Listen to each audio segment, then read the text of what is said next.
tak pulang rindu. Nah berarti orang ini belum sukses ekonominya kira-kira. Jadi datang dari tempat jauh sampai ke sini berusaha belum sukses, jadi hendak bulik pasupan tapi kada bulik rindu. Nah itu. Dan tulisan-tulisan ini sebenarnya menarik, termasuk tulisan apa baliho caleg-caleg itu macam-macam itu kalimatnya. Kalau kita baca itu menarik. Ada yang apa pede, ada yang berharap, ada yang memberi kasihan, macam-macam tulisannya. Itu menarik kalau kita baca itu. Ya minta pilih misalnya kan, itu kasihan gitu, kasihan. Ada yang berjanji dan lain sebagainya, itu menarik. Termasuk di baju. Kami pernah melihat satu tulisan di baju 2 kali ini. Kami ingat betul kalimatnya. Bahasanya Indonesia. Sesungguhnya tipu daya wanita itu sangat membinasakan. 2 kali ini kami membaca, sekali ulun masih ingat di Indomaret, ulun berpikir rasanya ini Quran ini. Inna kaidakunna azim. Tuh. Di dalam surah Yusuf kalau tidak salah, sesungguhnya tipu daya perempuan itu sangat besar. Itu kan menceritakan tentang Nabi Yusuf ketika digoda oleh Zulaikha, lalu kemudian beliau terfitnah, lalu ada, kalau dalam riwayat itu menyebutkan anak bayi yang baru dalam impuan ibunya itu yang bisa berbicara, yang mengatakan bahwa lihati, apabila ada sobek atau unyak di depan itu berarti Yusuf yang salah, tetapi apabila di belakang berarti Yusuf yang benar, karena Yusuf lebih jauh kan ditarik, nah berarti dari belakang. Tapi kalau dari depan berarti anak mengganggu bibinya kada hakun, maka dia akan menahan si laki-laki itu, maka unyak dan sobekannya itu kalau ada itu dari depan. Nah rupanya kalimat itu dipotong, maka ditempellah di baju itu. Biasanya kan tulisan produk Jogja itu apa, dagaduh. Nah itu kalimatnya seperti itu. Banyak kalimat-kalimat yang bisa kita renungkan. Nah hari Jumat itu ketika akan sholat Jumat, kami lewat dari ini, ada tulisan di belakang baju itu. Tulisannya bunyinya, jangan mati-matian untuk sesuatu yang tidak dibawa mati. Singkat saja. Kami bagi sedikit, kami ulangi kalimatnya. Bagus nih. Jangan mati-matian untuk sesuatu yang tidak dibawa mati. Sudah ya? Tapi pas duduk itu berpikir pulang, bujurkah kalimat itu? Kalau sekilas kan kita mengatakan benar.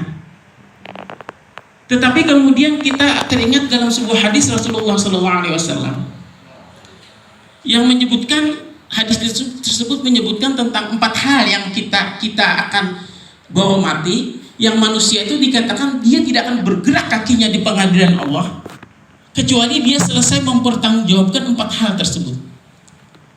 Hadis itu berbunyi, mungkin sebagian besar kalian sudah tahu, la tazulu qadam 'abdin.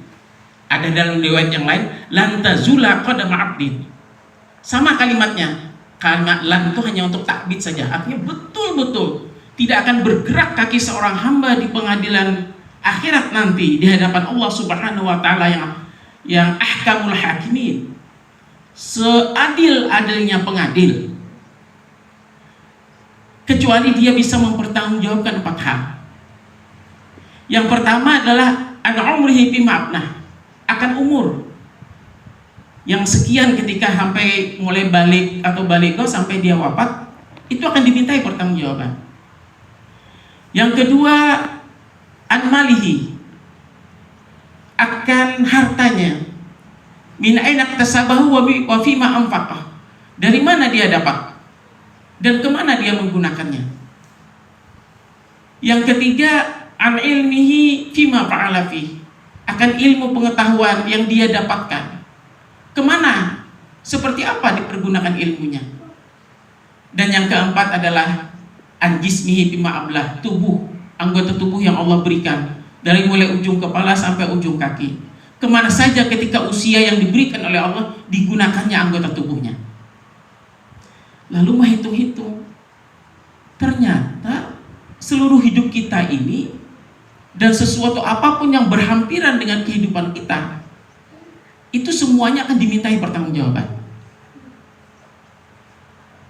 Tidak ada yang tidak dimintai. Semuanya yang terkait dengan hidup kita kita, terkait umur, terkait dengan keseharian kita, apa yang kita kerjakan, orang yang kita temui, apapun semuanya akan dimintai pertanggungjawaban.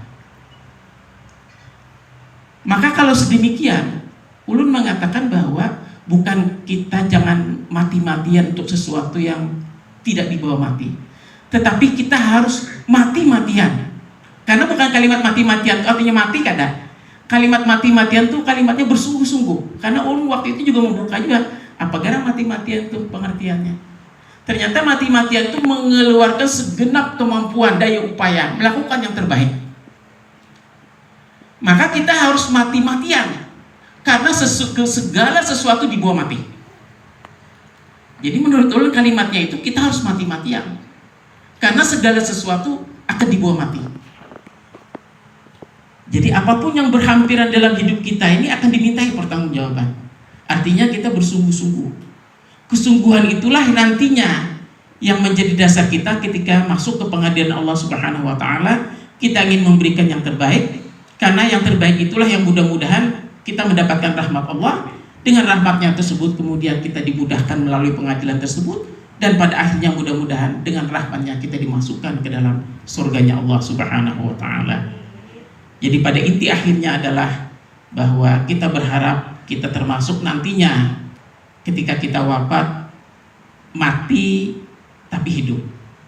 Setidaknya kita dalam perhitungan tidak di sisi manusia, tetapi di sisi Allah Subhanahu wa taala kita termasuk orang yang sudah ketika hidupnya itu melakukan hal yang terbaik yang bisa kita lakukan.